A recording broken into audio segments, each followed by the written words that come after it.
The Shepherd of Shadows. Chapter 1. The Bone Road. In the high valley of Kavresh, where the mountains scraped the sky and the air thinned to almost nothing, there lived a people who understood one fundamental truth. The dead did not leave. They remained, tethered to the living world by threads of unfinished business, unsaid words, and the sheer stubborn refusal to accept oblivion. The Kavresh had made peace with this centuries ago. They built their homes with 2 doors, one for the living to enter, one for the dead to depart, and they spoke to their ancestors as casually as they might discuss the weather. But even among a people accustomed to ghosts, Taren was unusual. He was 23, broad-shouldered from years of hauling supplies up and down the mountain paths, with hands scarred from rope burns, and eyes that had learned to focus on things most people couldn't see.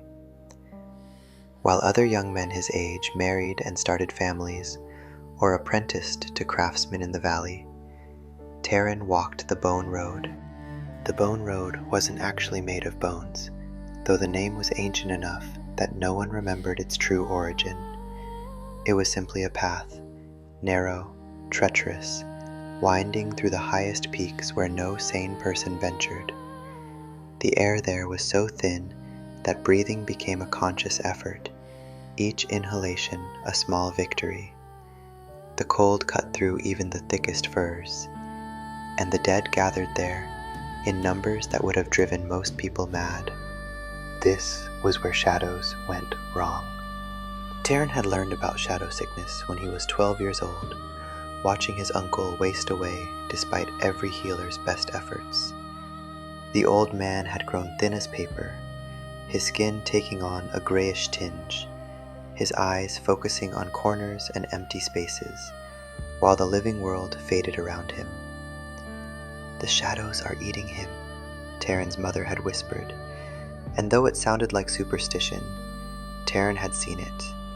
His uncle's shadow had begun to move independently, stretching and contracting at odds with the light, growing darker and more substantial, even as the man himself diminished. 3 days before his uncle died, Taren had followed that rebellious shadow. It had peeled itself off the bedroom wall at dusk and drifted through the house like smoke, ignoring all physical barriers. Taren, young and foolish and grieving, had tracked it up into the mountains, higher and higher, until he reached a place where the stone itself seemed to exhale cold breath, and the shadows of the dead clustered thick as morning fog. He should have died that night. The cold alone should have killed him, or the altitude, or simple exhaustion. Instead, he had found them, the shadow shepherds, 3 ancient figures who moved through the gathered dead with the ease of farmers tending sheep. They wore robes that seemed to be woven from darkness itself, and their faces were hidden behind masks carved from white stone, smooth and featureless except for eye holes that revealed nothing but more darkness within. One of them had stopped when it saw Taren. The boy should not have been able to reach this place, should not have been able to see them at all.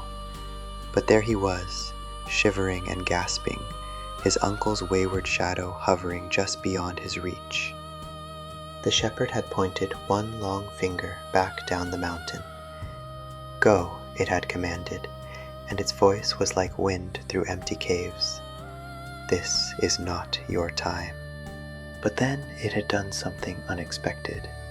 It had reached out and touched Taren's forehead, just above the bridge of his nose, and the world had exploded into terrible clarity. Suddenly, Taren could see not just his uncle's shadow, but hundreds of others, thousands perhaps, all drifting toward this high place like moths to a flame. He could see the threads that connected them to their living hosts, thin as spider silk, stretching back down the mountain and into the valley. Some threads were strong and bright, but others were fraying, ready to snap. "You have the sight," the shepherd had said, and there was something in its voice that might have been surprise or might have been satisfaction. Few do. Fewer still survive the revelation.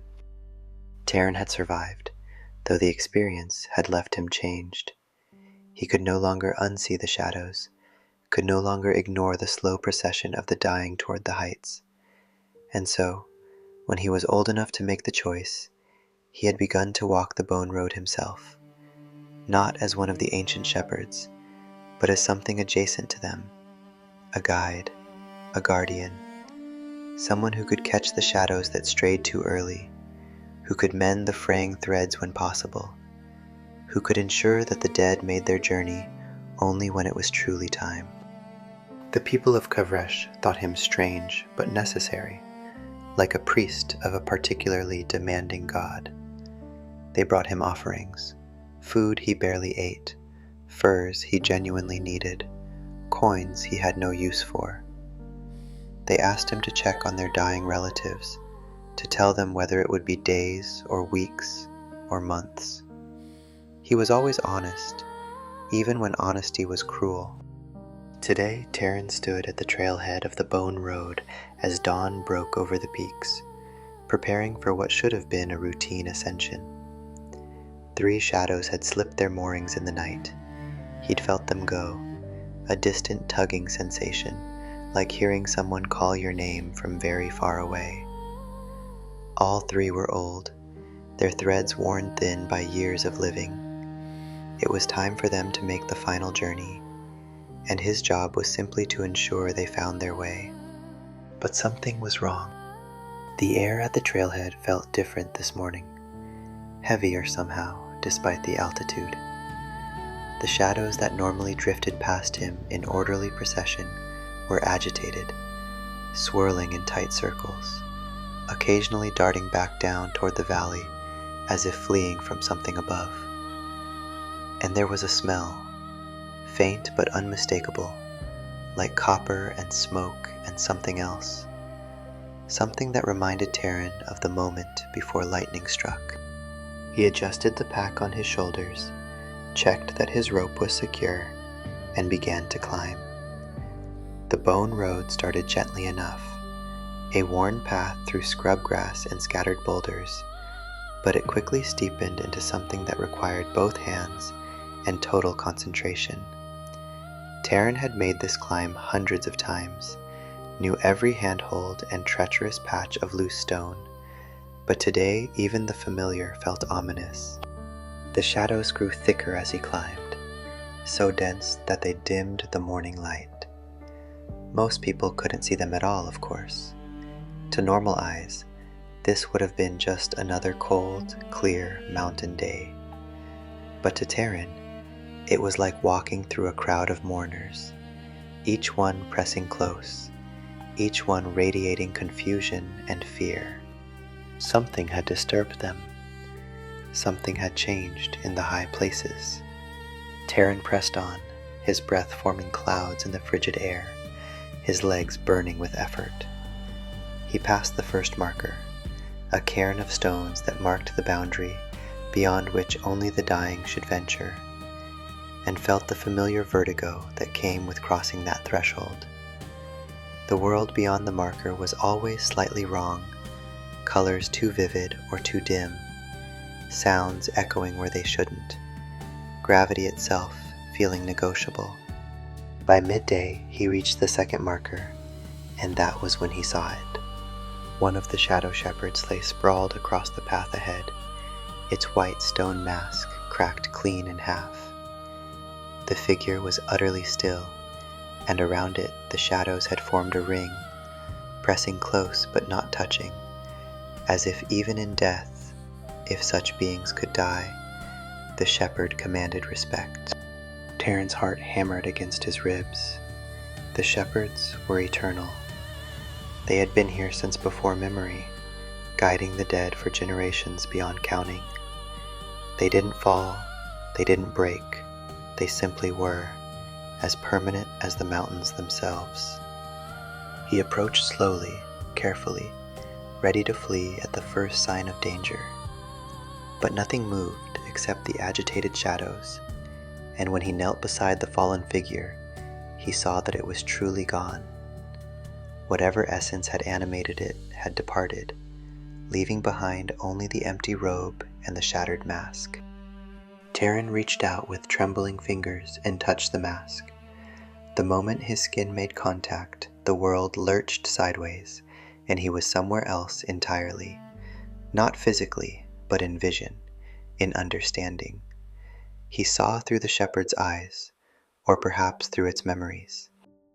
He saw the high place where the bone road ended, the sacred grounds where the dead finally released their grip on the world and dissipated into whatever lay beyond. He saw the careful balance that the shepherds maintained, the delicate work of ensuring that death came neither too early nor too late, that every shadow found its proper time and place.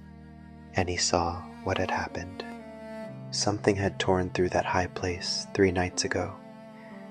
Not a creature, not a storm, but something else, a wrongness, a fundamental violation of the order that kept life and death distinct. It had ripped through the boundary between worlds like a hand through paper, and in doing so, it had destroyed one shepherd and driven the other 2 into hiding.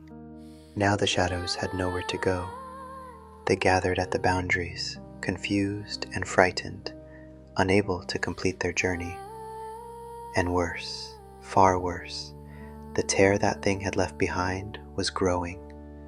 Slowly but steadily, the boundary was unraveling, and if it continued, the distinction between living and dead would collapse entirely.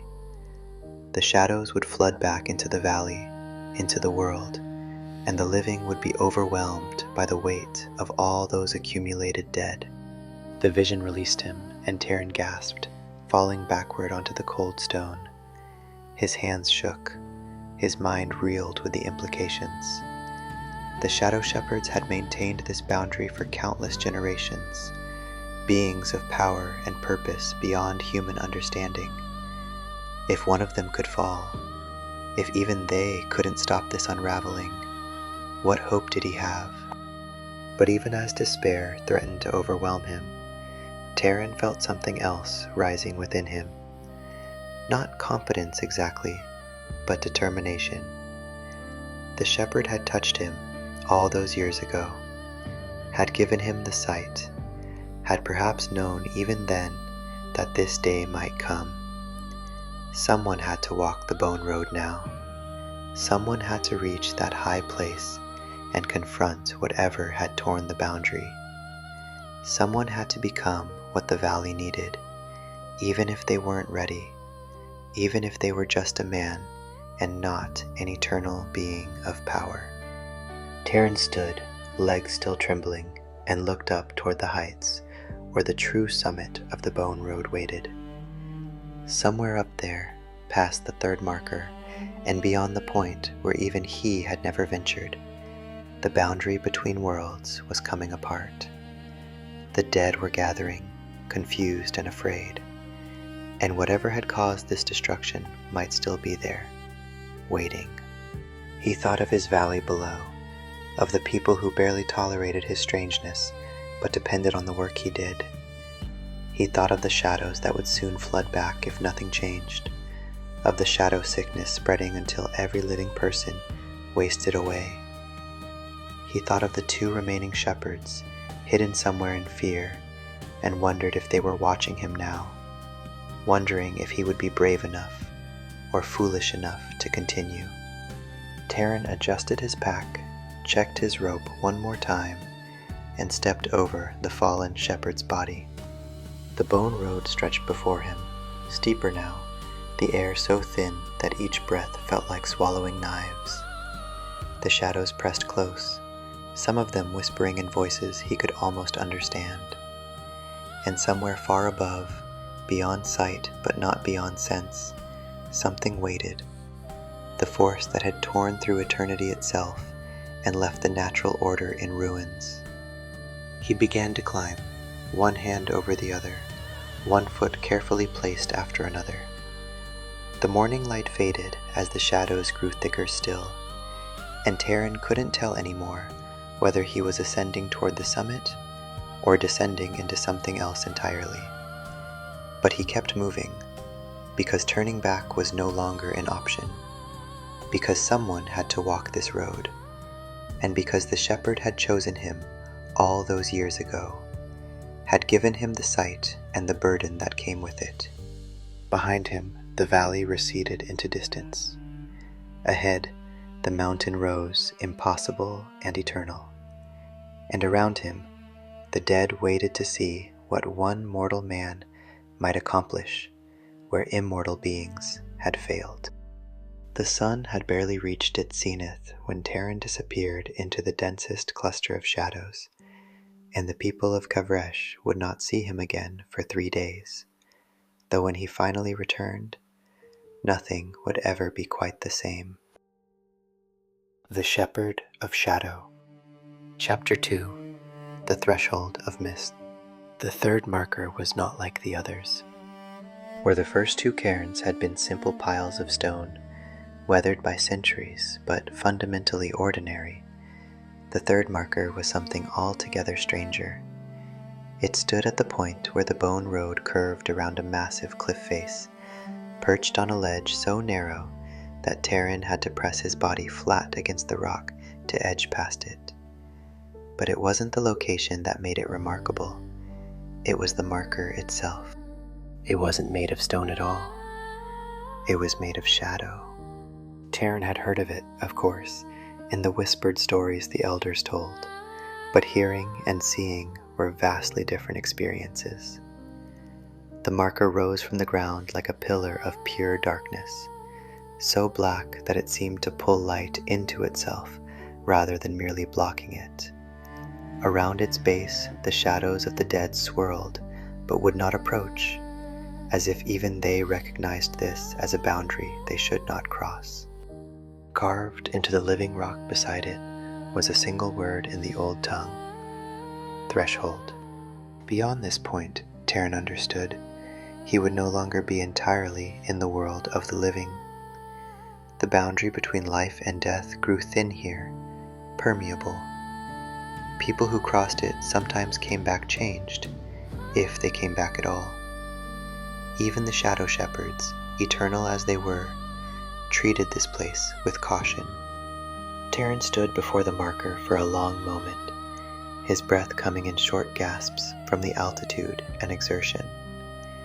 Every instinct screamed at him to turn back, to descend to the safety of the valley, to let whatever was happening in the heights resolve itself without him.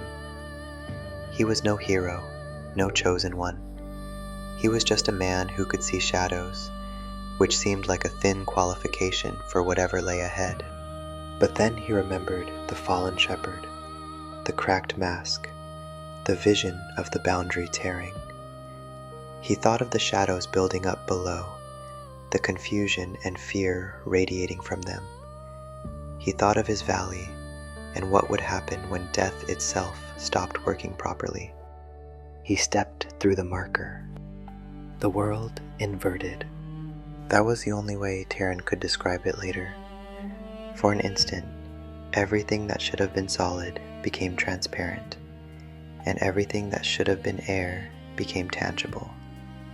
He felt gravity pull in 6 different directions at once. He heard colors and saw sounds. The boundary between self and not self dissolved, and for one terrifying heartbeat, he couldn't remember if he was alive or dead, or something in between. Then it passed, and he was standing on the other side, gasping like a drowning man who'd finally broken the surface. His vision swam with after images, but when it cleared, he saw that the world beyond the threshold was fundamentally different from the one he'd left. The path continued, but now it seemed to be made of mist rather than stone, though it held his weight just as surely. The air glowed with a faint luminescence that had no visible source. Not quite daylight, not quite starlight, but something in between. And the shadows, The shadows here were different. They had form and almost substance, shapes that suggested human figures, but refused to resolve into anything quite recognizable. "You shouldn't be here." Taren spun, his hand instinctively going to the knife at his belt, though what good it would do against whatever had spoken, he had no idea. A figure stood on the path behind him, though he would have sworn nothing had been there a moment before. It was a woman, or had been once. Now she existed in that strange state between, neither fully dead nor entirely alive. She wore robes similar to those of the shadow shepherds, but hers were gray rather than black, and her face was uncovered. A young face, perhaps 30 years old, with eyes that had seen far more than any 30 years should contain. "I'm Taren," he managed, "from Kavresh. I found the fallen shepherd, and I saw." "I know what you saw." She moved closer, and Taren noticed that her feet didn't quite touch the ground. "I am Kessa. I was apprenticed to the shepherds 17 years ago, though I doubt any in your valley remember me. I crossed this threshold and never returned. Most don't. But you're not dead. I'm not alive either, not as you understand it. I exist in the between space, maintaining the balance from this side. Or I did, until 3 nights ago." Her expression darkened. "When it came through." "What was it? What could destroy a shepherd?" Kessa shook her head slowly. "Not destroy, unmake. There's a difference. The shepherds exist as expressions of natural law, the inevitability of death given form and purpose. What came through is the opposite. It is refusal itself, the absolute rejection of ending. It tore through the boundary because it refuses to acknowledge that boundaries exist." "That doesn't make sense. Everything ends eventually. Even mountains wear down.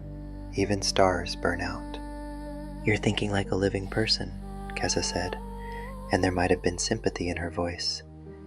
"But there are forces in existence that predate logic, that existed before the universe learned to make sense. This is one of them, a primordial refusal, pure negation. Someone, somehow, gave it form and purpose, and now it's trying to tear down the boundary between life and death, because to something that refuses all endings, death itself is an insult." Taren felt a chill that had nothing to do with the altitude. "Can it be stopped?" "The 2 remaining shepherds believe so. They're preparing something, a ritual or a working that might seal the tear, but they need time, and something must hold the refusal at bay long enough for them to complete their work." Kessa fixed him with those ancient young eyes. "That's why I've been waiting here. I hoped one of them would come, or that they would send someone.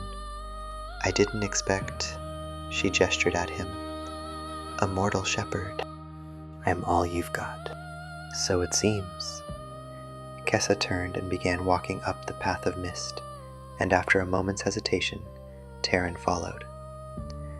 "The refusal is gathering strength at the summit, where the boundary is weakest. It feeds on the confusion of the dead, who can't complete their journey. Every shadow that gets turned back makes it stronger. Then we need to guide them through, get them past it somehow. We need to do more than that. We need to remind them why they chose to let go." Kessa glanced back at him. "You've spent years helping shadows find their way, yes? Talking to them, understanding their hesitation?" "When I can. Sometimes they're too far gone to communicate." "Then we'll work with those who aren't. Come." They climbed together through that strange in-between place, and as they went, Kessa taught Taren things that even his years of walking the bone road hadn't prepared him for. She showed him how to reach into the shadows and find the person they'd once been, how to speak directly to that core of identity that persisted even after the body fell away.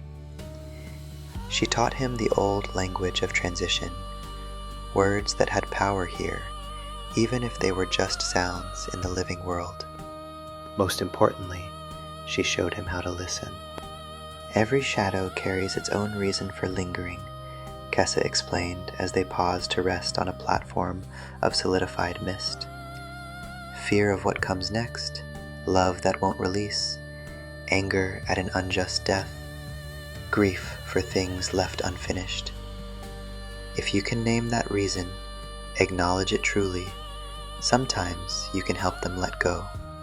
But you said the refusal is feeding on their confusion. Won't helping them let go just make it stronger? No. The refusal feeds on resistance, on the fight against ending. But letting go is different. It's acceptance, which is the opposite of refusal. Each shadow that truly accepts its death and moves on weakens the refusal's hold. Kessa smiled slightly. It's a battle fought one small surrender at a time. They encountered the first cluster of shadows shortly after, a group of perhaps 20 figures huddled together on the path.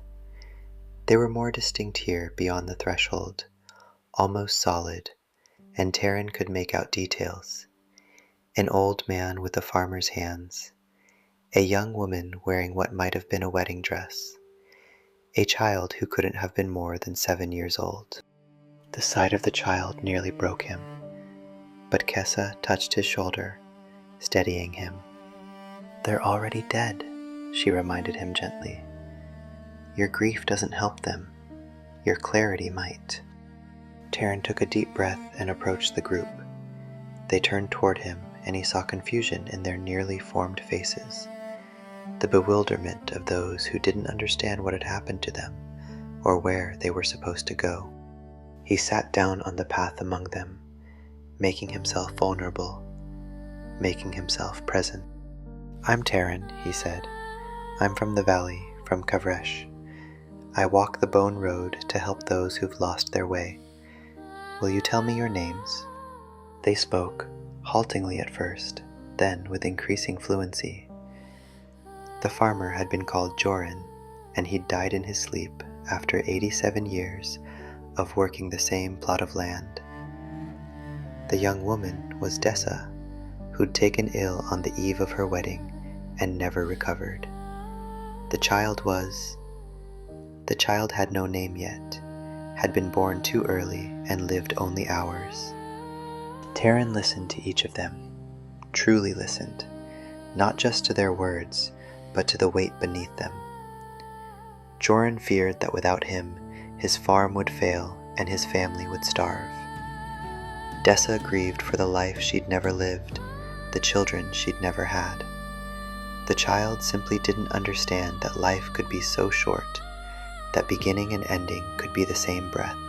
And as he listened, Taren found himself speaking truths he didn't know he possessed.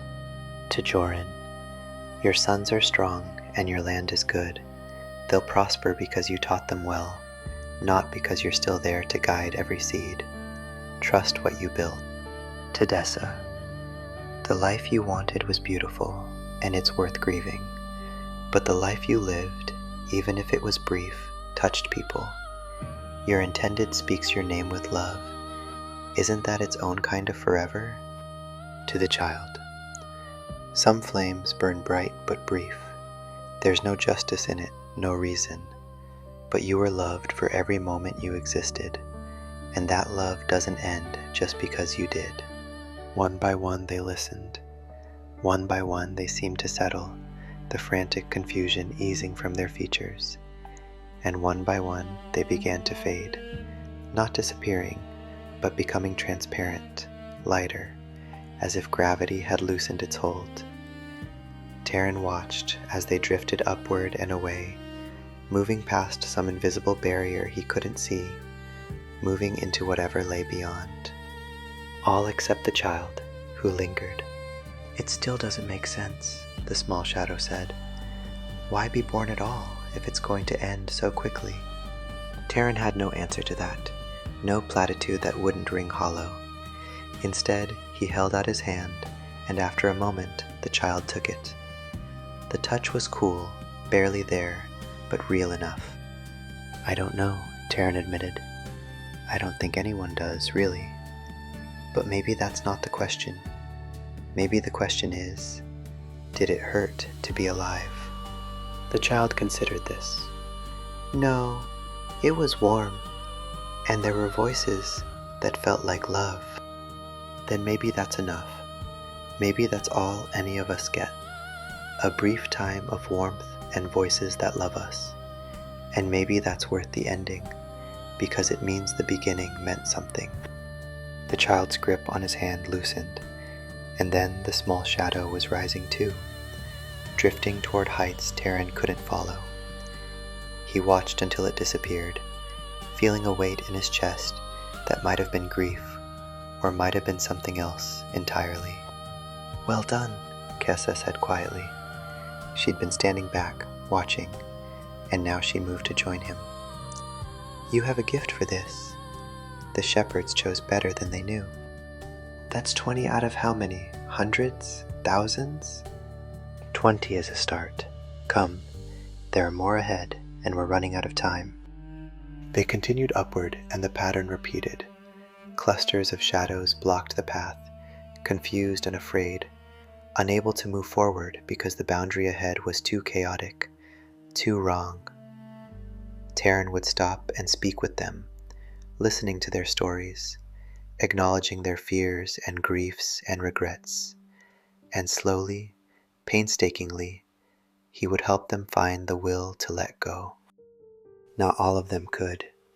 Some were too far gone in their confusion, too lost in the moment of their death to hear him. Others refused outright, clinging to existence with a desperation that broke his heart. But enough listened. Enough found peace in his words and Kessa's presence. Enough moved on to weaken, just slightly, the refusal that waited above. As they climbed, Taren learned more about Kessa's own story. She'd been called to the Bone Road young, like him, gifted with the sight before she was ready. But unlike Taren, she'd pushed further, crossed the threshold, and made a bargain with the shepherds. She would remain here, in the between space, helping to guide the dead from this side. In exchange, she would never truly die, but she would never truly live again either. "Do you regret it?" Taren asked during one of their brief rests. Kessa was quiet for a long moment. "Every day," she admitted. "But I'd make the same choice again. Someone has to stand in the space between endings, to make sure the transition is gentle. If not me, then someone else would have to sacrifice themselves. At least I went willingly." "What about love, family, all the things you gave up?" "I gave up the chance for them, yes, but I gained something too. I see every ending now, every small death and great one. I see how bravely people let go, how fiercely they fight, how beautifully they surrender. I've witnessed 10,000 final moments, and each one teaches me something about what it means to be human." She smiled sadly. "Most people only get to experience one death, their own. I get to honor all of them. There's a kind of love in that too." As the hours passed, though time seemed to work strangely here, they helped dozens of shadows find their way. Taren's voice grew hoarse from talking, his heart heavy from so much accumulated grief. But he kept going, because each shadow that moved on was one less feeding the refusal, one small victory against the force that threatened to unmake everything.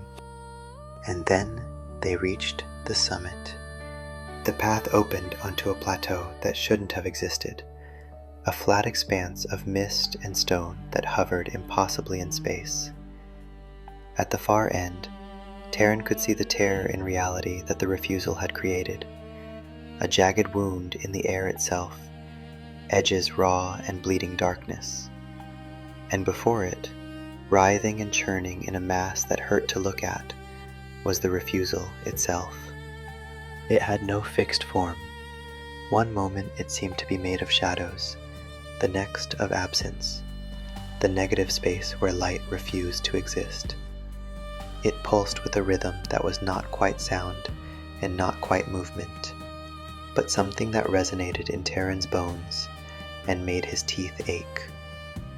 And surrounding it were hundreds of shadows, maybe thousands, drawn to it like moths to flame, feeding it with their confusion and fear. The two remaining shepherds stood on either side of the plateau, their masks glowing with a pale light as they wove something between them. Threads of intention, perhaps, or the very fabric of the boundary itself.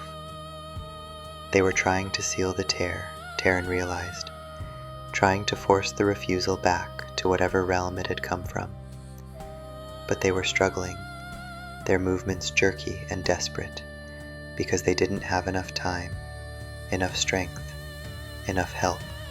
"This is it," Kessa said, and there was something final in her voice. "You need to keep the shadows away from the refusal while the shepherds complete their working. Calm them, help them move on, thin the crowd. Can you do that?"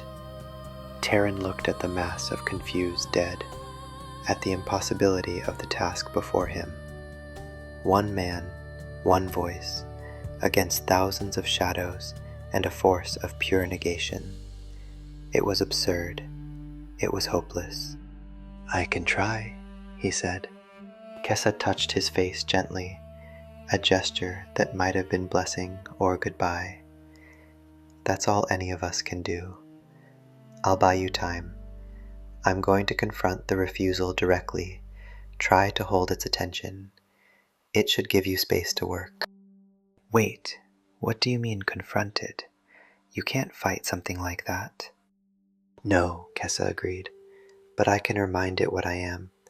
Someone who's chosen to exist in the space between, who's made surrender into a kind of life. I am its opposite in my own way. That should irritate it enough to focus on me instead of the shepherds." She smiled, and for the first time since he'd met her, she looked young and human and afraid. It was good to have company on the path again, Taren of Kavresh. Help them let go. That's all that matters now. Before he could protest, before he could offer any alternative, Kessa strode forward toward the refusal. And as she walked, she began to change. Her form grew more substantial, more real, as if she were pouring all her accumulated years of half-existence into a single moment of absolute presence. She blazed with a light that had nothing to do with flame and everything to do with the fierce choice to acknowledge ending, to embrace the transition she'd been guiding others through for so long. The refusal noticed her. The mass of writhing darkness turned, contracted, and suddenly Kessa was at its center, holding it at bay through sheer force of will and the undeniable reality of her acceptance. Taren didn't waste the opening she'd given him. He plunged into the crowd of shadows, speaking, listening, helping them find their names and their reasons. His voice rose above the chaos, steady and clear, acknowledging fear and grief and rage, helping each shadow remember what it meant to let go. Behind him, the shepherds worked their impossible weaving, threads of light spinning between them. In front of him, Kessa blazed like a star, holding the refusal's attention even as it tried to unmake her. And around him, one by one, the shadows began to listen, began to remember, began to rise toward whatever waited beyond the boundary. It could have been hours or moments. Time had lost all meaning in this place. But slowly, painstakingly, the crowd thinned. 50 shadows became 40, became 30, became 20. The refusal weakened as its source of strength diminished, and the shepherd's weaving grew stronger, brighter, more real. And then, just as Taren thought they might actually succeed, disaster struck. Kessa's light flickered. She had been holding the refusal for so long, pouring everything she had into resisting its nature, and she was finally running out of whatever force sustained her. The refusal sensed the weakness immediately and surged forward, expanding, reaching past her failing resistance toward the still gathered shadows and the working shepherds. Taren saw what would happen. The refusal would strike the shepherds, break their concentration, shatter their working. The tear would spread instead of sealing. Everything they'd accomplished would be undone, and there would be no second chance. He didn't think. He simply moved. Taren ran toward the refusal, toward Kessa's failing light, toward the impossibility of fighting a force that denied all endings. He had no plan, no power, nothing but the accumulated weight of all the stories he'd heard that day, all the small surrenders he'd witnessed, all the courage of people who'd chosen to let go, even when every instinct screamed at them to hold on. He reached Kessa just as her light went out. The refusal surged around them both, and Taren felt it trying to unmake him, trying to deny his existence, his ending, his right to eventually die. It was cold beyond cold, empty beyond empty, the absolute negation of everything that made life precious. And in that moment, falling into the heart of refusal, Taren understood something fundamental.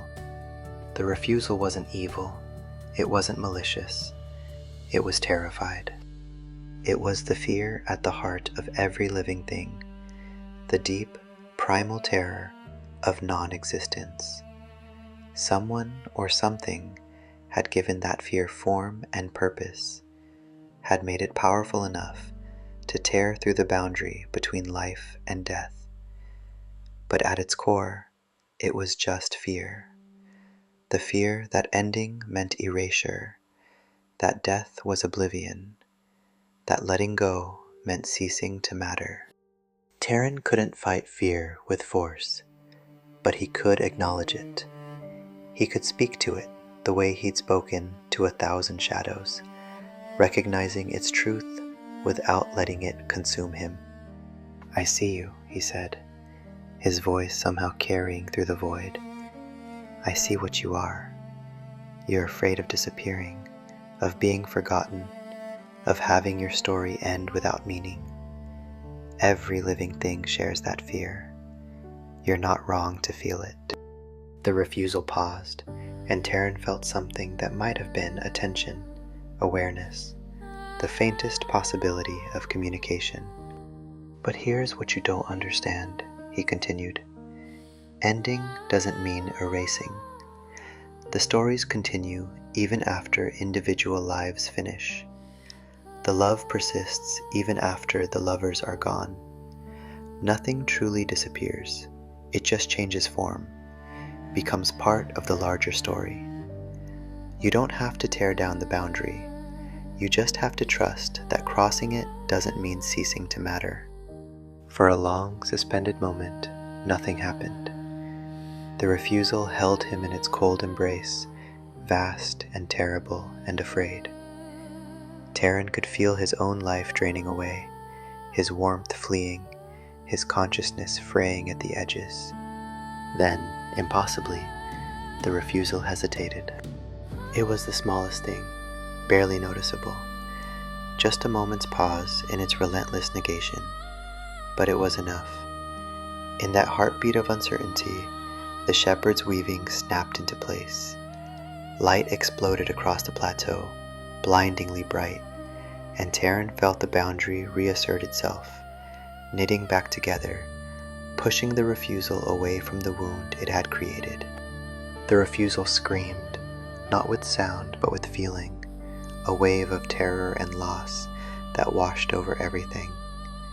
And then it was gone, pushed back beyond the boundary, sealed away where it could no longer threaten the careful balance between life and death. Taren collapsed onto the stone, gasping. His body felt strange, too light, too insubstantial. He tried to stand and found he couldn't, found that his legs weren't quite solid anymore. Around him, the remaining shadows were dispersing naturally, now that the tear was sealed, drifting upward to complete their interrupted journeys. Kessa knelt beside him, and her form was fading too, growing transparent.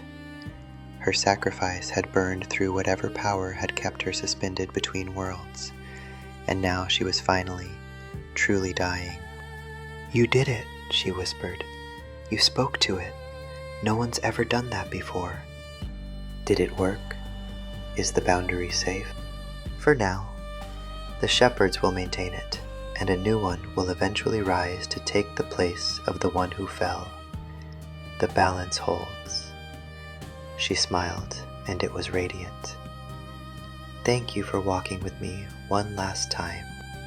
"Kessa, wait." But she was already gone, rising toward the heights with the same peaceful acceptance she'd tried to teach so many others.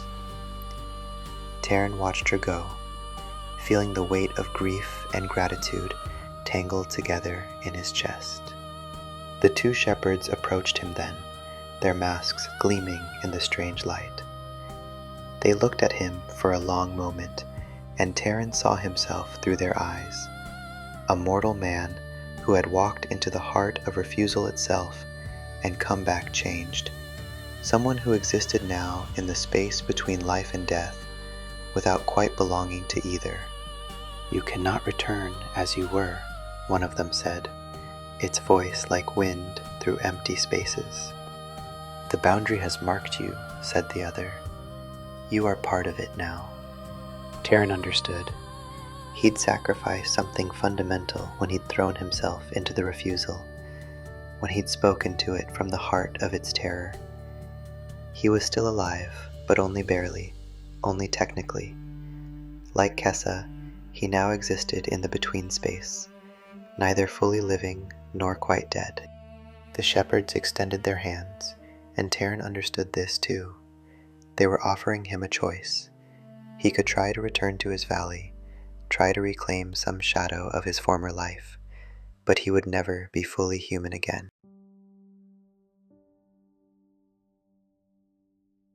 The Shepherd of Shadow. Chapter 3. The Weight of Other Endings. 3 months passed in the heights, though Taren measured time now not in days but in shadows. Each one that crossed his path was a story, a lifetime compressed into the moment of its ending. He learned to see the patterns, how the elderly often approached death with relief, how the young fought it with fury, how those who died suddenly seemed perpetually confused about what had happened to them. He also learned loneliness. In his old life, Taren had walked alone by choice, but he'd always known the valley waited below, full of people and noise and the comfortable friction of daily life. Now, the between space stretched around him in all directions, beautiful and terrible, and utterly empty except for the shadows passing through. The shepherds moved through the heights like distant stars, visible but unreachable, focused on their eternal work. They acknowledged him when their paths crossed, but they did not speak, did not offer companionship or comfort. He was doing good work. He knew that. Every shadow he helped was a small victory against fear and confusion. But knowing didn't make the isolation easier to bear. On this particular morning, if morning meant anything here, Taren was guiding a group of 5 shadows toward the final threshold when he felt something wrong. A disturbance in the flow of the dead, like a stone disrupting a stream. He paused, reaching out with senses he was still learning to use, trying to understand what had changed. One shadow was moving against the current. That shouldn't be possible. The boundary between life and death was meant to flow in only one direction, toward ending, toward release. Shadows could hesitate, could circle for a while before finding the courage to move on, but they couldn't actually reverse course. The pull of whatever waited beyond was too strong, too fundamental. But this shadow was fighting it. Taren could feel its resistance, raw and desperate, as it clawed its way back down toward the living world. He left the group he was guiding. They were calm enough to make the final passage on their own, and moved quickly toward the disturbance. The path beneath his feet rippled like water, responding to his urgency, and within moments he saw it. The shadow was barely formed, so new to death that it hadn't fully separated from its living body yet. It appeared as a young man, perhaps 25, with a scholar's hands and ink stains on fingers that were already starting to fade into transparency. He was fighting toward the threshold marker with single-minded determination, ignoring Taren's approach. "Stop," Taren called out. "You can't go back. Whatever you're trying to reach, it's too late." The shadow spun toward him, and Taren saw desperation in its nearly formed features. No, I refuse. I'm not done. I have work to finish, promises to keep. You don't understand." "I understand better than you think. But the boundary doesn't care about unfinished work. It doesn't care about promises. You've crossed over, and there's no reversing that." "You don't know what I left behind," the shadow's voice cracked with anguish. "My research, I was so close to a breakthrough that would save thousands of lives. And my sister, I promised I'd be there for her wedding next month. I promised. She's already lost so much, and now..." The shadow's form flickered, caught between fury and grief. "I won't accept this. I refuse to be done." And there it was, the word that made Taren's newly acquired senses recoil. Refuse. 3 months ago, he'd faced the primordial refusal, had spoken to it from the heart of its terror. That force had been sealed away, pushed beyond the boundary where it could no longer threaten the natural order. But its echoes remained, and every death carried within it a seed of that same refusal, that same desperate denial of ending. Usually, shadows worked through their refusal quickly, accepting what had happened and moving on. But sometimes, especially with sudden deaths, or when people died feeling that their purpose was unfulfilled, that refusal could grow roots, could become something dangerous. Taren had seen it twice before in his 3 months here. Shadows that couldn't let go, that clung so fiercely to the living world that they started to warp the boundary around them. Both times, the shepherds had intervened, doing something that Taren couldn't quite see, but that resulted in the shadow being forcibly moved along. Both times, Taren had felt a deep wrongness about it, a sense that forcing a surrender was a violation of something fundamental. He'd asked the shepherds about it afterward, trying to understand. "Sometimes the work is not gentle," one had replied. "Sometimes endings must be enforced." But Taren remembered his own words to the primordial refusal. Letting go is different from surrender. Acceptance is not the same as force. And he wondered if there might be another way. "What's your name?" he asked the shadow gently. "Davin. I was a physician in the valley. I studied fevers, trying to understand why some people survive and others don't. I just found a pattern in the cases, something about the timing of treatment, and if I could just go back and share it." "You can't. Your body is already cold, Davin. Whatever pattern you found, it's locked in your dead brain now, inaccessible to the living."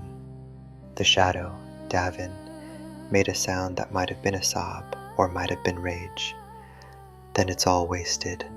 All those years of study, all those deaths I witnessed trying to understand, and for what?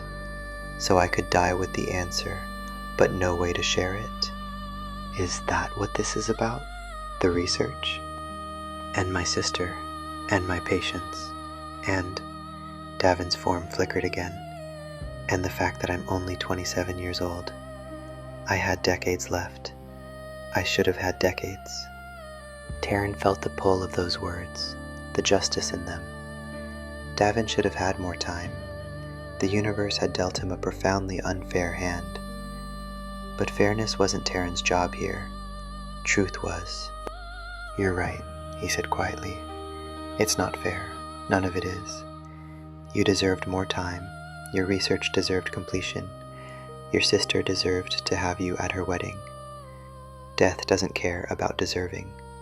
It's random and cruel, and it takes without asking permission." Davin stared at him, clearly not expecting agreement. "Then why are you trying to stop me from going back?" "Because going back isn't possible, and trying will only hurt you more. But that doesn't mean your work has to be wasted." Taren moved closer, careful not to spook the agitated shadow. "Tell me about your research. What did you discover?" "What good will that do? You're not a physician. You're just, whatever you are, a guide for the dead. I'm also someone who can still touch the living world, if I try hard enough. I exist in the between space, which means I'm not entirely cut off from either side. If you tell me what you learned, I can find a way to pass it along. Your research doesn't have to die with you." Davin looked at him with something like hope, fragile and desperate. "You can do that? Truly?" "I think so. I've never tried, but..."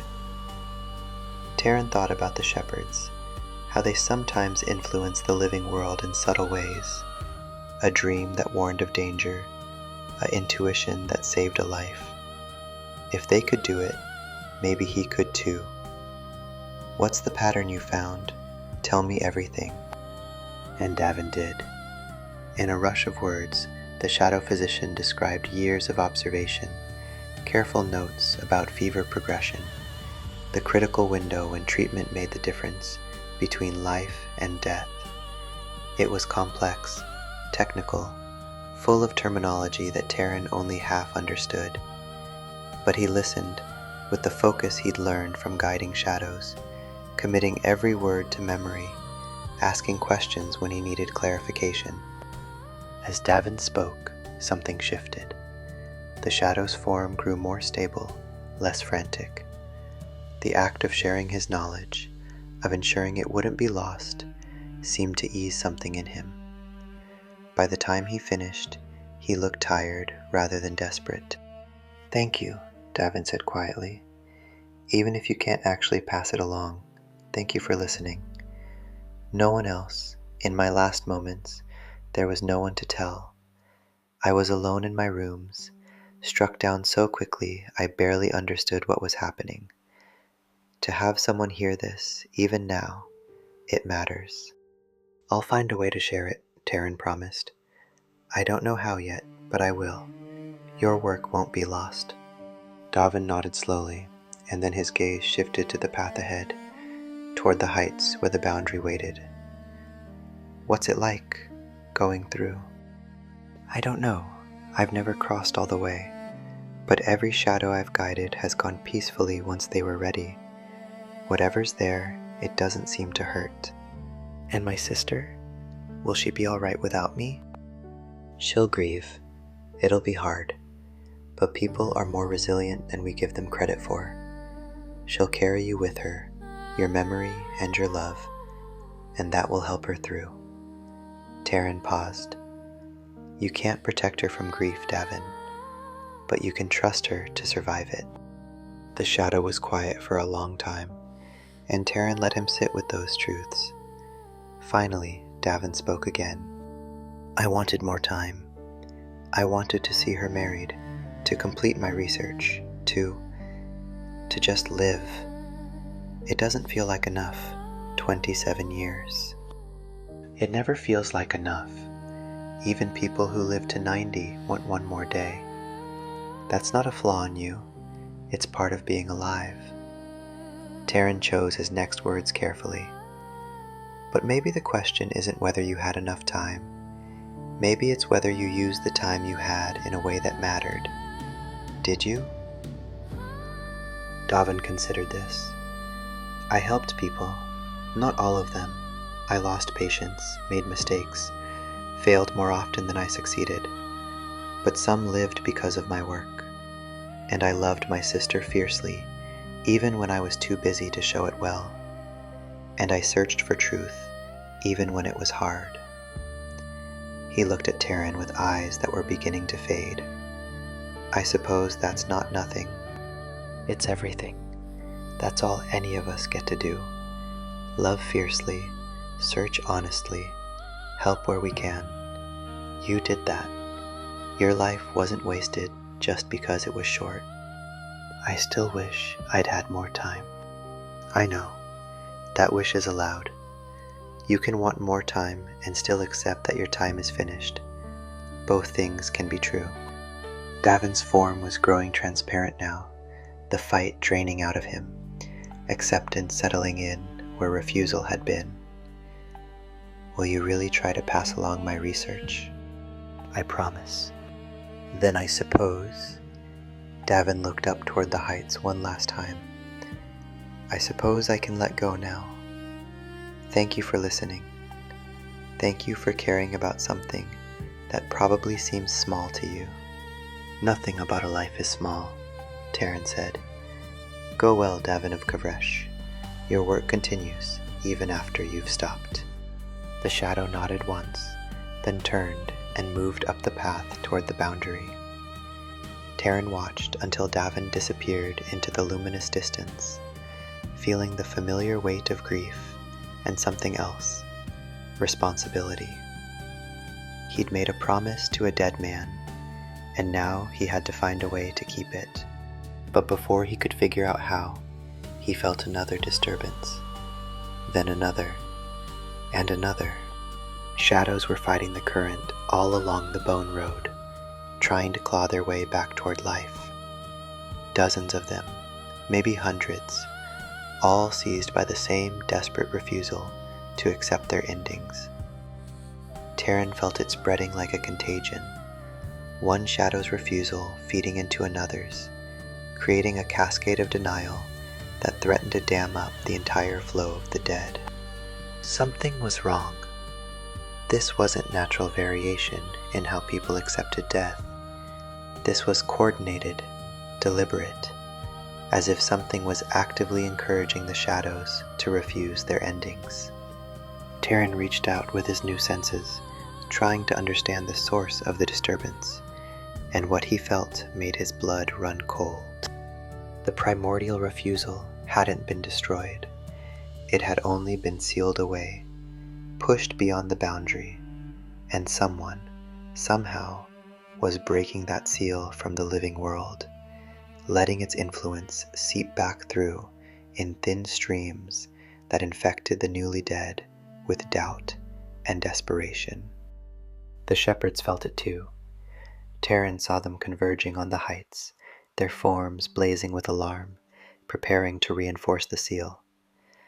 But they were designed to manage the natural flow of death, not to fight active sabotage. They would need help.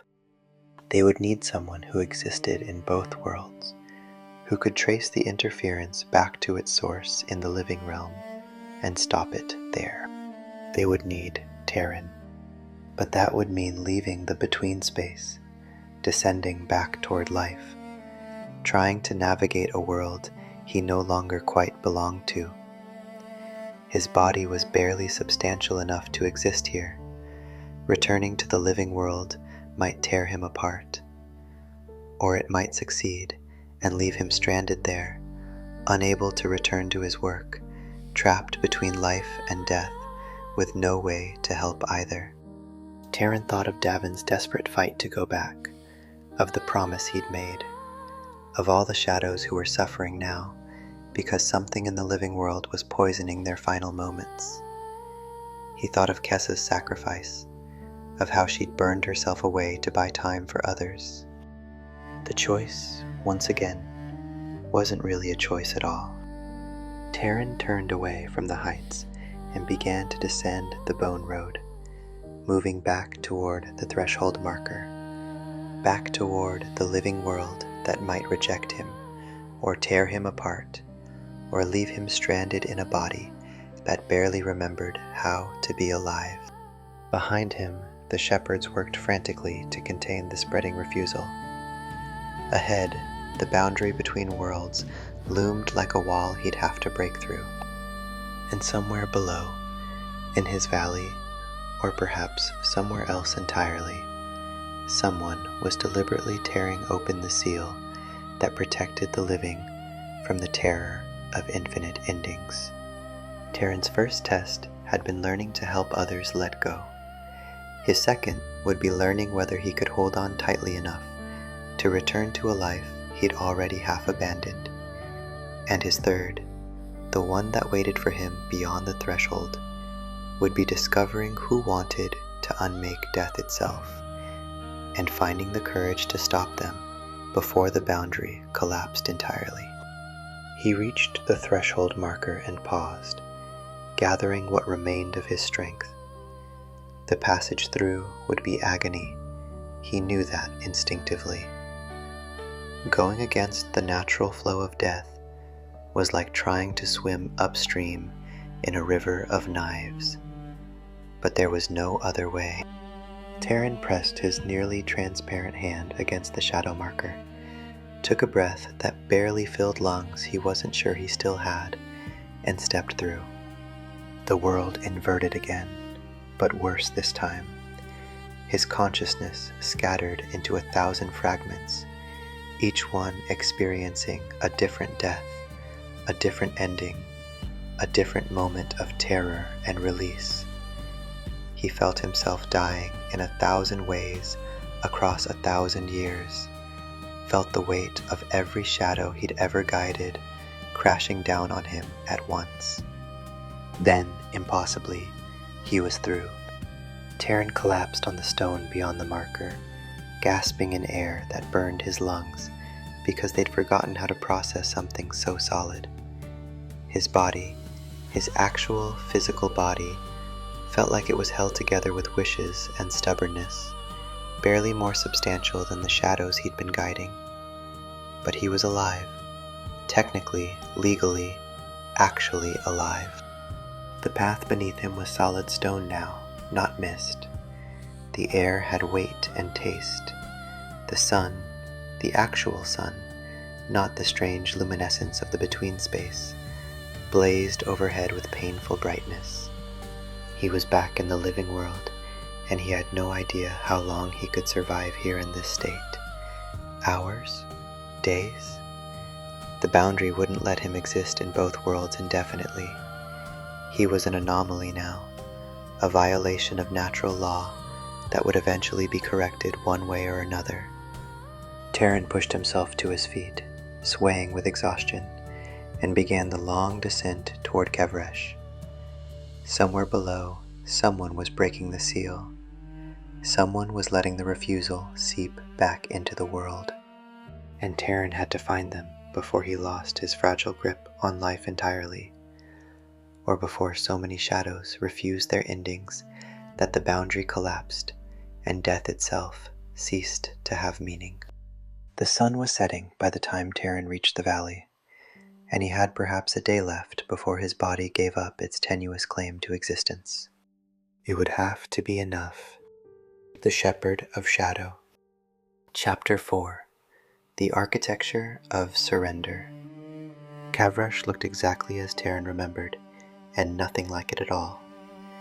The buildings were the same, the paths worn by generations of feet, the market square where he'd spent his childhood watching craftsmen work. But now he could see the shadows clinging to every surface, echoes of the dead who had lived here, faint impressions of lives that had ended but left traces behind.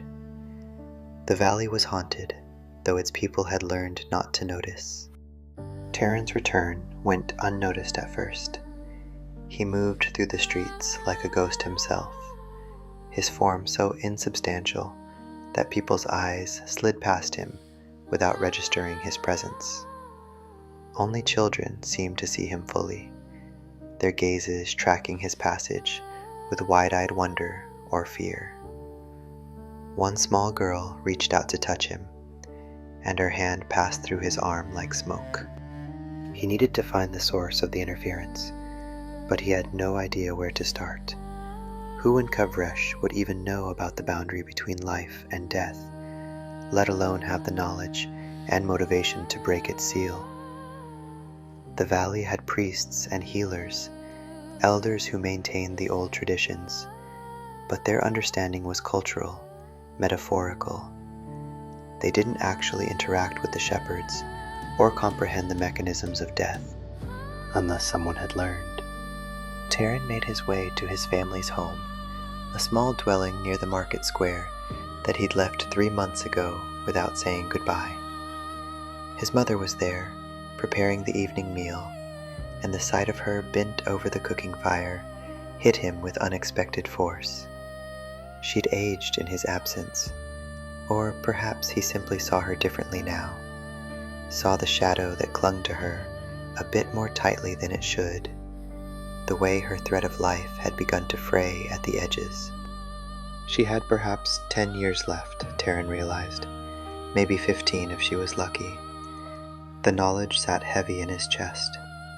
"Mother," he said, and his voice came out barely more than a whisper. She didn't hear him, or couldn't hear him. He tried again, louder, and this time she paused, looking around the room with a puzzled expression. "Wind's picking up," she muttered, and returned to her cooking. Taren felt the frustration of being almost alive, almost there, but not quite substantial enough to interact normally with the physical world. He'd need to find another way to communicate, something that didn't require fully solid flesh. He moved to the writing desk in the corner, his old desk, where he'd kept his notes about the shadows he guided, and concentrated on making himself real enough to interact with physical objects. It was like trying to remember how to use muscles he no longer had. But slowly, painfully, his hand solidified just enough to grip a piece of charcoal. He pressed it to paper, and to his relief, it left a mark. "Mother," he wrote, "it's Taren. I'm here, but you can't see me properly. I need information about anyone in the valley who's been studying death, asking questions about the boundary. It's urgent." He left the note on the desk where she'd find it and retreated to the shadows to wait. His mother discovered it an hour later while tidying, and he watched her face cycle through confusion, fear, and then a strange kind of acceptance. She sat down at the desk and wrote a reply beneath his message. "If you're truly Taren and not a ghost playing tricks, you should know that Scholar Kavresh has been asking strange questions lately. She came from the eastern cities 6 months ago to study our customs. She's been particularly interested in the Bone Road, in the boundary markers, in the traditions around death. She keeps asking the elders about the old stories, the ones we don't usually share with outsiders." Kavresh. Taren knew the name vaguely. His mother had mentioned her in passing before he'd left for the heights. A visiting scholar studying mountain folk customs, supposedly writing a book. He'd thought nothing of it at the time, but now his new senses prickled with suspicion. "Where does she stay?" he wrote. "The old healer's house on the north edge of the valley. Eula rents her the upper room." Taren left without writing another message, unable to find words that would comfort or explain. He could feel his mother's grief radiating from her like heat from a fire, the sorrow of having a son who existed but couldn't be touched, who returned but couldn't stay. It was its own kind of death, and he had inflicted it on her. But there was no time for guilt or comfort. He could feel his body deteriorating, his consciousness starting to fragment again. He had hours, at most, before he'd be pulled back to the between space, or scattered into nothingness. He had to find Kavresh. The healer's house stood at the edge of the settlement, backing up against the mountain. Taren approached it as night fell, using his partial invisibility to move unseen. Light glowed in the upper window, and he could hear someone moving around inside. He couldn't climb the stairs. His feet barely touched the ground anymore. So instead, he floated upward, his form growing even more insubstantial as he moved. Through the window, he saw her. Kavresh was younger than he'd expected, perhaps 35, with the look of someone who spent more time reading than sleeping. Her small room was crammed with books and papers, notes pinned to every surface, diagrams that Taren recognized with a sick feeling in his gut. She was mapping the boundary between life and death. Not metaphorically, not culturally, but actually.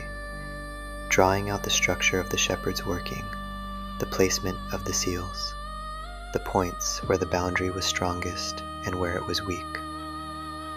And in the center of her desk sat a small stone, dark and pulsing, that radiated wrongness, a piece of the primordial refusal. Somehow she'd obtained a fragment of it, and she was using it to probe at the boundary's weak points, letting its influence seep through to infect the newly dead with doubt and desperation. Taren tried to pass through the window and found he couldn't. She'd warded the room somehow, drawn symbols in salt and ash that his insubstantial form couldn't cross. He could see her, could watch her work, but he couldn't reach her or stop her. Frustration surged through him, and with it came a dangerous instability. His form flickered, threatening to disperse entirely. He forced himself to calm, to think. If he couldn't confront her directly, he'd have to find another way.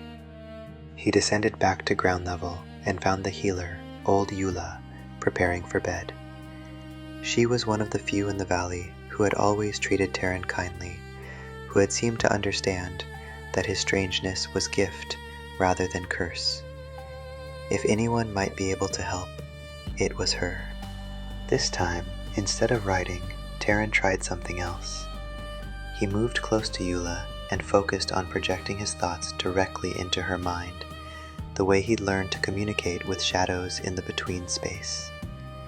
It was harder with the living. Their consciousness was denser, more resistant. But eventually, he felt the connection take. Eula, he thought at her. It's Taren. Don't be afraid. I need your help. The old healer froze, her hand halfway to extinguishing her lamp. Taren, she whispered. Are you dead? Half dead. Long story. Listen, your tenant, Kavresh. She's doing something dangerous. She has an artifact that's poisoning the boundary between life and death. I need to get into her room, but I can't pass the wards she set up. Wards? She told me she was drawing protective symbols, said they were traditional good luck charms from her homeland. They're real protection, and they're keeping me out. Can you break them? Smudge the salt, disturb the ash? I need her vulnerable for just a moment. Eula was quiet, thinking. She pays her rent on time, keeps to herself. I had no idea she was... What exactly is she doing, Taren? She's trying to break the seal that keeps death working properly. If she succeeds, the dead won't be able to let go. They'll pile up in the between space until the boundary collapses entirely. The living and dead will mix, and neither will be able to exist properly. That's insane. Why would anyone want that? I don't know, but I need to stop her before it's too late. Will you help me? Another pause. Then, she's in her room now. Give me 10 minutes to prepare, then I'll need you to create a distraction. Something to get her out of that room long enough for me to break her wards. What kind of distraction? I don't know. You're the one who's half ghost. Be creative. Fair point. Taren retreated to plan while Eula gathered her courage and whatever tools she thought she'd need. The problem was that most of his abilities relied on being insubstantial. He could pass through walls, move unseen, communicate with the dead. But creating a physical disturbance required being substantial, and he could barely maintain his form as it was. Unless he didn't create a disturbance in the physical world at all. Taren moved through the settlement, reaching out with his new senses, calling to the shadows that clung to every surface. They responded sluggishly at first. These were just echoes, not true shades of the dead, but with effort he could animate them, give them temporary awareness and purpose. It was exhausting, draining what little energy he had left, but slowly he gathered them. He sent them flowing toward Kavre's window, a river of shadow and memory, the accumulated weight of generations of dead pressing against her wards. They couldn't break through, but they could make themselves known, moaning, scratching, whispering in voices that were barely audible but deeply unsettling. Inside her room, Kavresh looked up from her work with a frown. She moved to the window and peered out, seeing nothing because the shadows were too faint for normal eyes. But she heard them. Taren could tell from her expression. She heard the whispers and the scratching, and it bothered her. She grabbed a lantern and left her room, descending to investigate the disturbance outside. The moment she was gone, Eula slipped up the stairs. She worked quickly, using a cloth to wipe away the salt line at the door, scattering the ash with her breath. The wards flickered and failed, and Taren felt the barrier drop. He flowed into the room like water, his form reassembling around the focal point of his attention, the dark stone on Kavre's desk. Up close, it was even worse than he'd thought. The fragment of refusal pulsed with malevolent energy, and he could feel it reaching out through tiny cracks in the boundary, whispering to the newly dead, encouraging them to fight against their endings. He needed to destroy it, or at least seal it away, but he had no idea how. The primordial refusal had been powerful enough to kill a shepherd. A small piece of it was still far beyond what he could fight directly. Think, Taren. The refusal fed on resistance, on the fight against ending. Kessa had opposed it by embodying acceptance. He'd weakened it by acknowledging its fear. The opposite of refusal wasn't destruction, it was surrender. Taren reached out with trembling, barely substantial hands and picked up the stone. The moment he touched it, agony exploded through him. The refusal recognized him, remembered him, and it was furious. It surged into his mind, trying to unmake him, trying to deny his existence and his ending, and his right to die eventually. But Taren had spent 3 months in the between space, learning the architecture of surrender. He knew how to let go, how to accept ending without being destroyed by it. He opened himself to the refusal's assaults, accepted its reality without letting it define him, and spoke to it the way he'd spoken to Davin and 1,000 other shadows.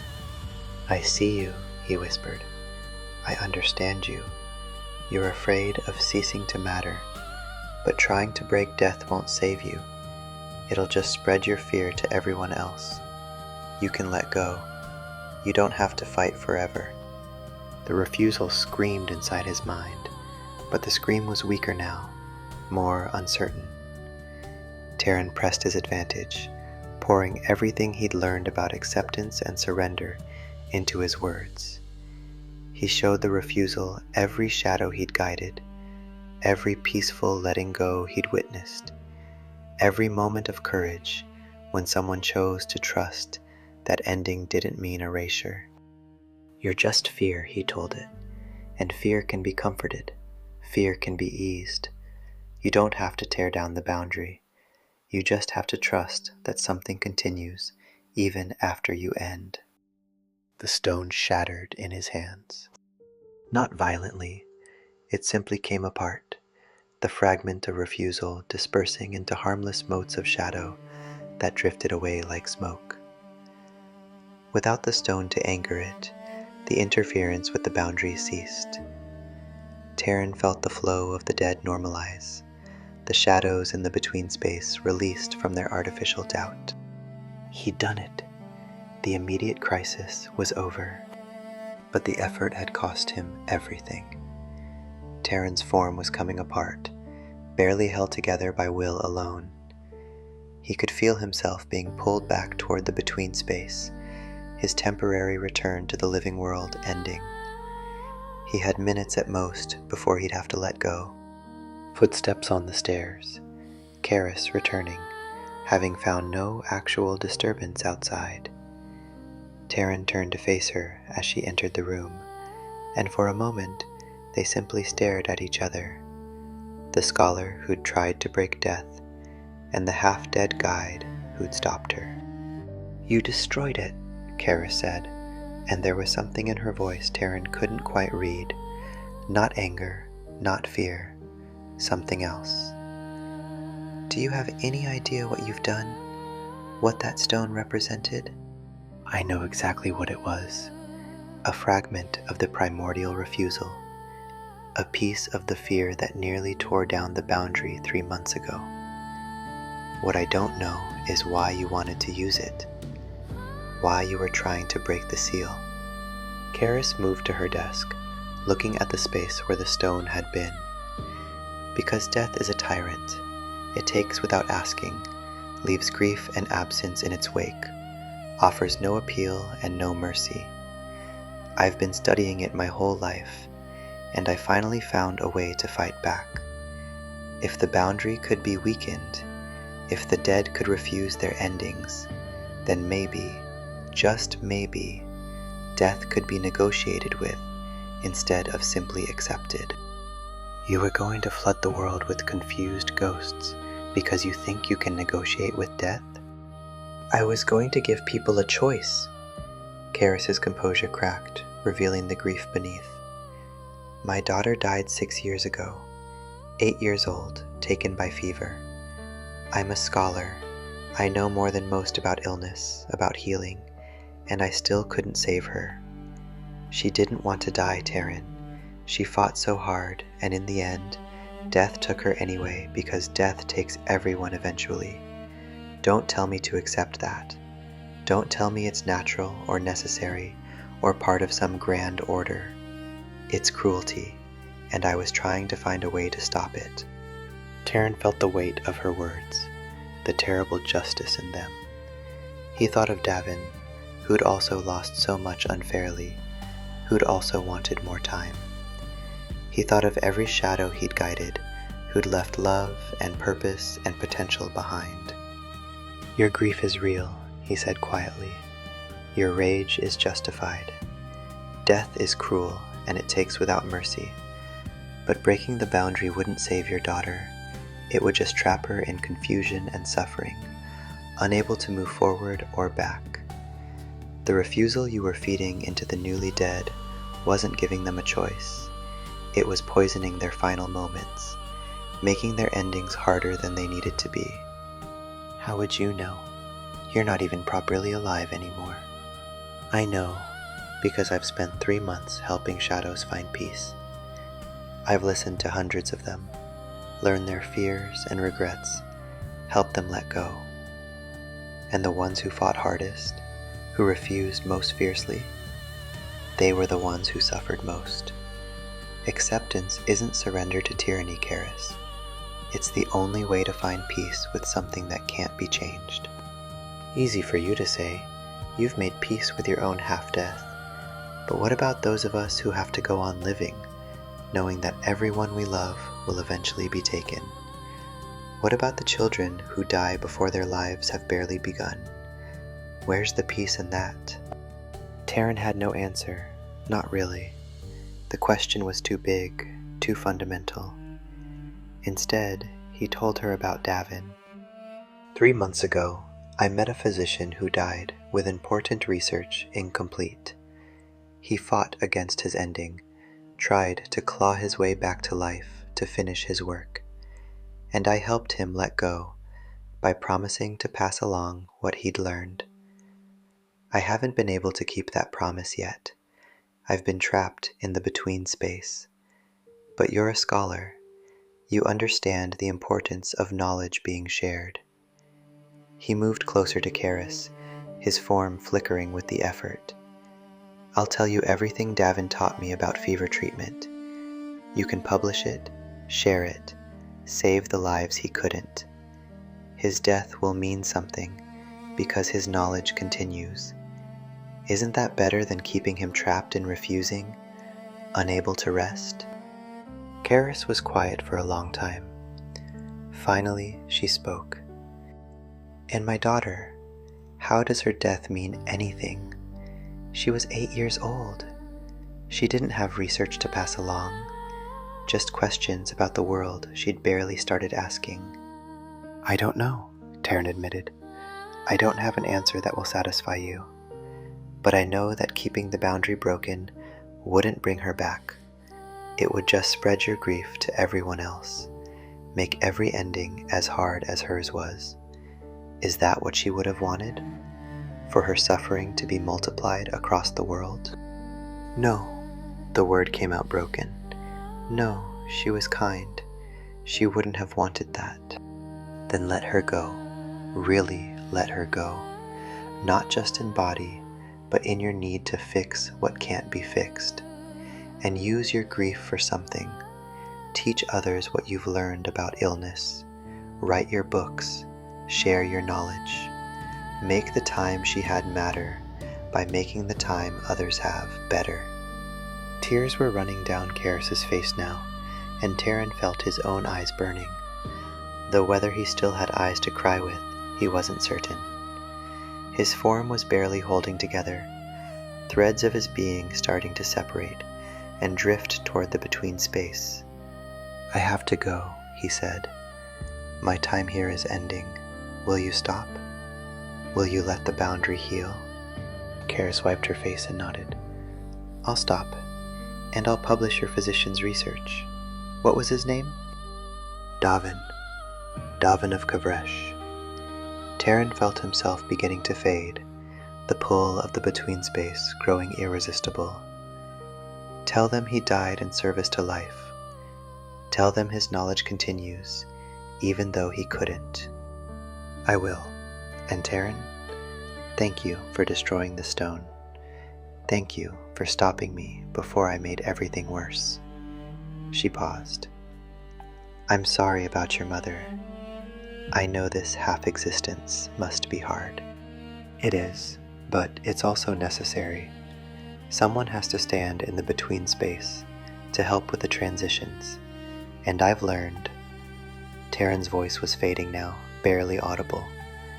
I've learned that endings can be gentle when we make them so. That's worth the sacrifice. The last thing he saw before the living world dissolved around him was Karis sitting at her desk, beginning to write. And then he was back in the between space, his form reassembling in the heights, exhausted but whole. The shepherds were waiting for him. They stood in a circle around the place where he materialized, their masks gleaming in the strange light. You did well, one said. The boundary is healing, said another. The interference has stopped. You are becoming what we knew you could be, said the third. A bridge between worlds, a translator of endings. Taren wanted to respond, but he was too tired. He'd been stretched between life and death for too long, and now his form needed time to stabilize. He collapsed onto the mist stone path and let unconsciousness take him, trusting that the shepherds would watch over him while he recovered. When he woke, hours later, or perhaps days, he found something waiting beside him. A small flame, barely visible, that pulsed with warmth and awareness. It took him a moment to recognize what it was. Kessa. Not fully reformed, not returned to consciousness, but present somehow. A echo of the sacrifice she'd made, a fragment of her essence that had lingered in the between space. She'd been watching over him, waiting for him to wake. You came back, the flame seemed to say. You went into the living world and came back. I didn't think that was possible." "Barely possible," Taren admitted, his voice rough from disuse. "And it nearly destroyed me. But it worked. The interferences stopped." "Good." The flame flickered with something like satisfaction. "The shepherds have been discussing you. They believe you might be ready for the final test." "There's more?" "There's always more. Death is infinite work." The flame danced. "They want to show you where the boundary goes. Not just the mechanism of it, but the purpose, the why beneath the how." "I'm not sure I'm ready for that." "No one ever is. But the work calls anyway." Taren pushed himself upright, feeling his form solidify now that he'd had time to rest. Around him, the between space stretched in all directions, beautiful and terrible, and full of shadows making their endless journey. He was part of this now, bound to the boundary in ways he was only beginning to understand.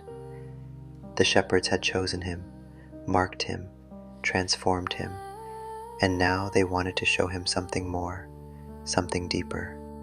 Whatever came next would likely be harder than anything he'd faced so far. But he'd learned something important from his encounter with Kavresh, from his promise to Davin, from all the small surrenders he'd witnessed. Endings were bearable when they served a purpose. Death was tolerable when it meant something beyond simple loss. And the work of helping others find peace with their own mortality gave his half-life meaning it wouldn't have had otherwise. "All right," he said to Kessa's flame, to the watching shepherds, to the universe itself. "Show me. I'm ready." The shepherds moved closer, their forms blazing with sudden intensity. And as they reached out to him, as they prepared to show him the deepest mysteries of the boundary between life and death, Taren felt himself expanding, his consciousness stretching toward something vast and incomprehensible and absolutely essential. The final transformation was beginning.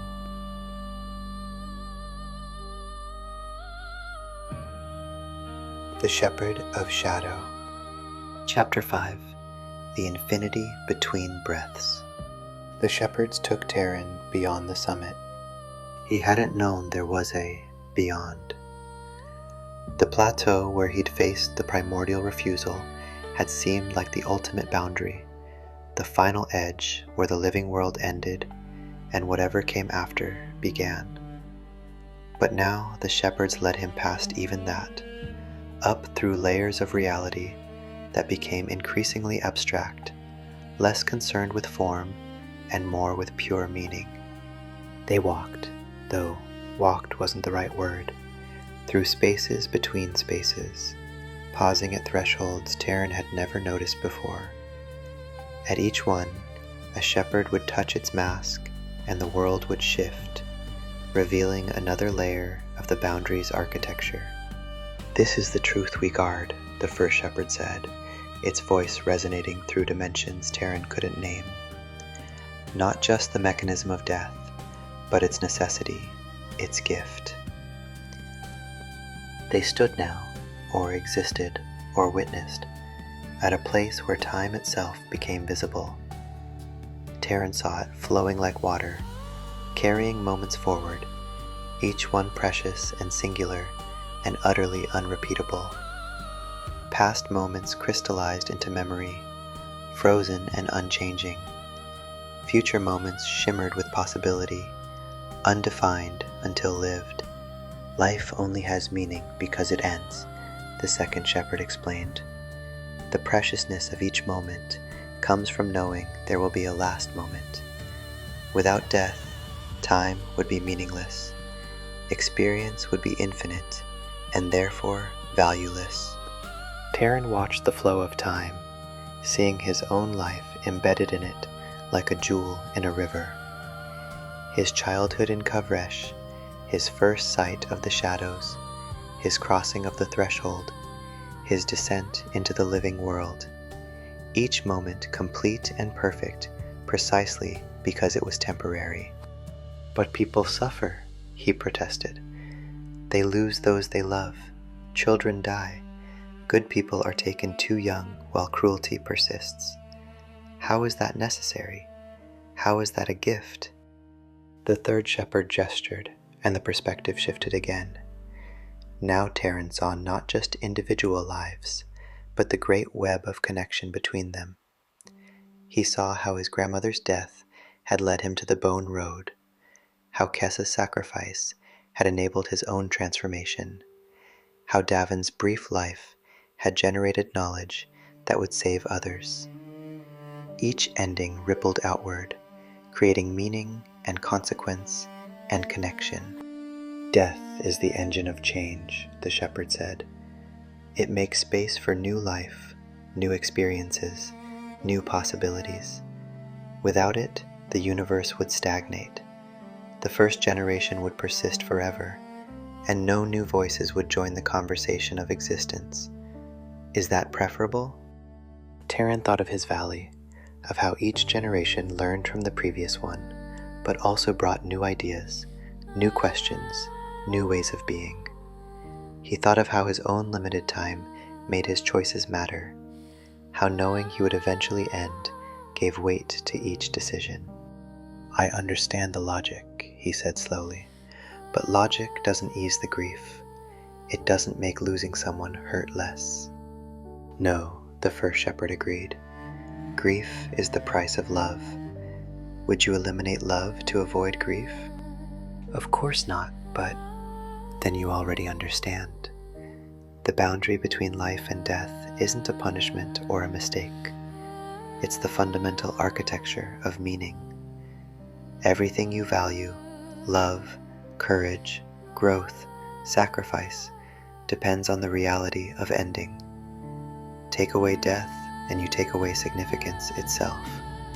The shepherds brought him deeper still, to a place where the boundary became thin enough to see through, and on the other side, Taren saw peace. Not emptiness, not oblivion, but a profound and absolute peace. The shadows who crossed this final threshold didn't disappear. They dissolved into something larger, joining a vast consciousness that held every story, every experience, every moment of meaning that had ever existed. They became part of the eternal witness, the universe remembering itself. "This is what they feared," the second shepherd said, gesturing to the luminous peace beyond. "The refusal you faced was born from not knowing this, from imagining that death meant erasure. But nothing is erased. Every life, every moment, every choice is held forever in the fabric of existence. Death is just the transformation from being a separate story to becoming part of the great story." Taren felt tears on his face. He had a face again here, had a body made of light and meaning rather than flesh. "Then why don't you tell them? Why don't you show every shadow this place, this peace? Wouldn't it make the transition easier?" "Some aren't ready to see it," the third shepherd replied. "Some need to find their own path to acceptance. Your work, and ours, is not to force understanding, but to create the conditions where understanding becomes possible. We stand at the boundary and help those who need help, comfort those who need comfort, and trust that each shadow will find their way in their own time." "But what about the ones who are taken too young? The ones who never got to live fully?" The shepherds were quiet for a moment, and Taren felt their grief. Yes, even these eternal beings knew grief. "There is no answer that will satisfy," the first said finally. "No justification that makes those losses just. We can only hold that grief alongside the necessity of the boundary, can only acknowledge that the universe is beautiful and terrible, and both things are true at once." Taren looked at the peace beyond the boundary and thought of all the shadows he'd guided. Joran, who'd feared his family would suffer without him, Dessa, who'd grieved for the life she'd never lived, the nameless child who'd died after only hours, and Davin, who'd wanted so desperately to finish his work. "I told Davin his life wasn't wasted because he used his time well," Taren said. "Was I lying to comfort him, or is that actually true?" "It's true," all three shepherds said in unison. "Every life matters. Every moment matters. The length is less important than the depth. A child who lives only hours, but is loved fiercely, has lived a complete life, even if it seems impossibly brief. A person who dies with work unfinished has still accomplished something by trying. The boundary doesn't judge the value of lives. It simply marks their transition from individual story to universal memory." Taren felt something shift inside him, some final resistance giving way. He'd spent 3 months helping others accept their deaths, but he'd never fully accepted his own transformation, his own ending of sorts. He'd been clinging to the idea that he might someday return to fully living, that his half-existence was temporary.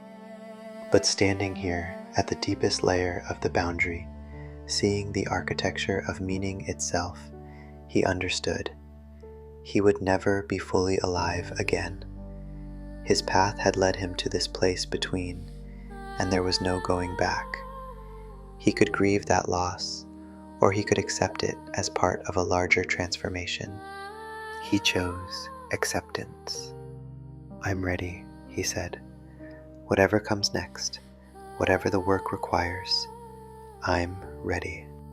The shepherds placed their hands on him, one on his forehead, one on his heart, one on his throat, and they showed him the final secret. The boundary between life and death wasn't just a barrier, it was a relationship. It was the continuous conversation between being and not being, between form and formlessness, between individual consciousness and universal awareness. And maintaining that relationship required constant attention, constant care, constant presence.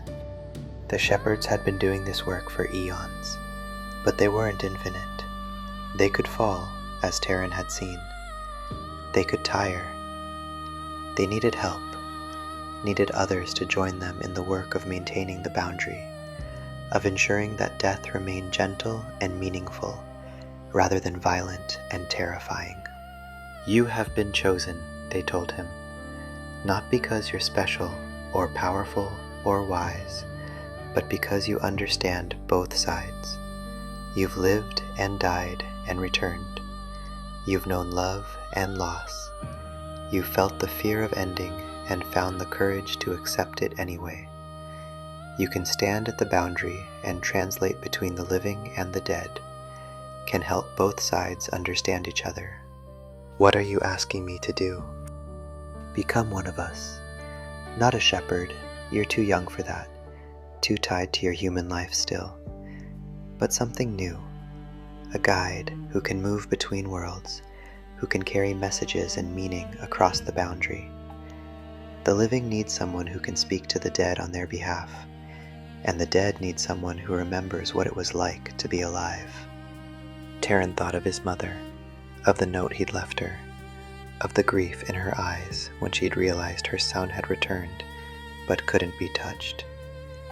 He thought of Kavresh and her daughter, of all the people in his valley who'd lost loved ones and had no way to know if those losses meant anything. I could help them communicate, help the living understand that death isn't the end of meaning. Within limits, the boundary exists for a reason. The living and dead can't be in constant contact, or both will suffer. But in moments of deep need, in times of transition, you could serve as a bridge. You could help families say goodbye properly, could pass along final messages, could ease the terrible grief that comes from sudden loss. It was more than Taren had imagined possible, more than he'd dared hope for. His half-life wouldn't just be about guiding confused shadows. It could be about healing the wound that death inflicted on those left behind. "Yes," he said without hesitation. "Yes, I'll do it." The shepherd's hands blazed with light, and Taren felt himself being remade one final time. His form crystallized into something stable, permanent, no longer at risk of dispersing or being pulled fully into either world. He would exist in the between space now, truly balanced between life and death, able to touch both, but claimed by neither. The transformation took hours, or days, or years. Time had stopped meaning anything. When it was complete, Taren found himself standing on the path of the Bone Road, exactly where he'd started this journey. But everything was different now. He could see the full architecture of the boundary, could sense every shadow making its way toward the heights, could feel the pulse of life in the valley below, and the vast peace waiting beyond. And he could move between them. Not easily, it would always require effort, always carry risk. But he could do it. He could walk among the living when needed, could touch and speak and be seen. And he could return to the between space, could guide the dead, could maintain the work that the shepherds needed him to do. Kessa's flame appeared beside him, burning brighter than before. "You did it," she said, and her voice was clearer now, more present. "You made the choice I made, but better. You found a way to serve both worlds." "Will you reform?" Taren asked. "Come back to full consciousness?" "Eventually, perhaps, but not yet. I've been part of the boundary for so long that I'm not sure where I end and it begins. I'll linger here as a spark, as a reminder that sacrifice can be beautiful, and I'll watch you do the work I started. I couldn't have done this without you, without your teaching, your sacrifice, and I couldn't have done it without those who came before me." That's how the work continues. Each of us teaches the next. Each generation learns from the previous. You'll find your own student someday, when the time is right, and the boundary will continue, protected and maintained, because enough people care to do the work. Taren looked down at the valley, at his home, at the people going about their lives without knowing how close the boundary had come to collapse. He thought about the work ahead, the shadows to guide, the messages to carry, the grief to comfort. It would be hard. It would be lonely sometimes, despite Kessa's presence, despite the shepherd's support. He would watch everyone he'd ever known grow old and die, would guide their shadows when the time came. He would see every ending in his valley, would bear witness to every loss. But he would also see every life in its completeness. He would know the stories that ended too soon, and the ones that lasted decades. He would help families say goodbye, would ensure that no one crossed the boundary alone and confused. He would stand at the place between worlds and translate, teach, comfort, guide. It was enough. It was more than enough. It was everything. Taren took his first steps on the Bone Road as a full guide, no longer merely walking it, but truly part of it. Behind him, the shepherds returned to their work, confident now that the boundary had another protector. Ahead, the path stretched upward into the heights, and somewhere along it, a shadow waited for help. He went to meet them, ready to listen, ready to help them find the courage to let go. In the valley of Kavresh, Taren's mother found a letter on her writing desk the next morning. It appeared as if from nowhere, written in her son's careful hand, and it said, "Mother, I can't come home, not as I was, but I haven't left you either. I exist in the space between now, doing work that matters, helping others make the transition we'll all face someday. When your time comes, not soon, you have years yet, so please don't worry. I'll be there to guide you. You won't be alone or confused.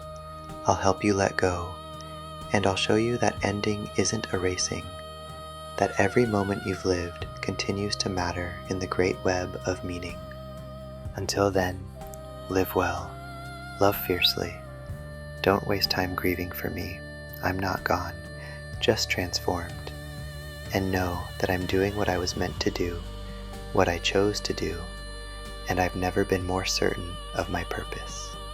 Tell the others in the valley that the Bone Road is protected, that death will be gentle for those who are ready, and that every life, no matter how brief or long, is held forever in the memory of the universe, with love that doesn't end. Taren.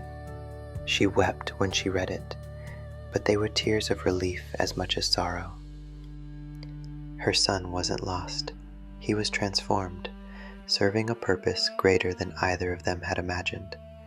And someday, when her own time came, he would be there. It was enough. Like his work, like the boundary itself, it was enough. Years passed in the valley, measured in seasons and births and deaths. Taren guided them all, learning each person's story, helping each shadow find peace. He carried messages between worlds when needed, a husband's final words to his wife, a mother's blessing for her daughter, the accumulated wisdom of elders who wanted to pass along what they'd learned. The people of Kavresh grew accustomed to his presence at deaths, though they never quite understood what he was. They called him the shepherd's apprentice, the guide between, the walker of both worlds. They brought him offerings even though he needed none, told him stories even though he knew more than they did, and trusted him to care for their dead. And when, decades later, his mother's thread finally frayed to breaking, Taren was there. He held her hand as she crossed, speaking gently about the journey ahead, promising her that everything she'd loved and lost would be there in the great remembering beyond. She went peacefully, her fear eased by his presence, and he guided her shadow up the Bone Road with tears on his face and pride in his heart. She'd lived well, she'd loved fiercely, and now she was part of the eternal story, her moments preserved forever in the fabric of meaning. It was enough. It would always be enough. And high in the between space, where the boundary held firm and death remained gentle, Taren continued his work, forever young, forever changed, forever standing at the threshold where endings become transformations and fear becomes peace. The Bone Road stretched on into infinity, and he walked it gladly, knowing that every ending he helped make gentle added meaning to the great conversation between life and death, between being and becoming, between the individual story and the universal memory that held them all. This was his purpose. This was his gift. This was the legacy of the Shepherd of Shadows, to stand at the boundary and translate, to help the living understand death and the dead remember life, to ensure that every ending was acknowledged and every life was honored. And it was good work, the best work, the work that made existence itself meaningful.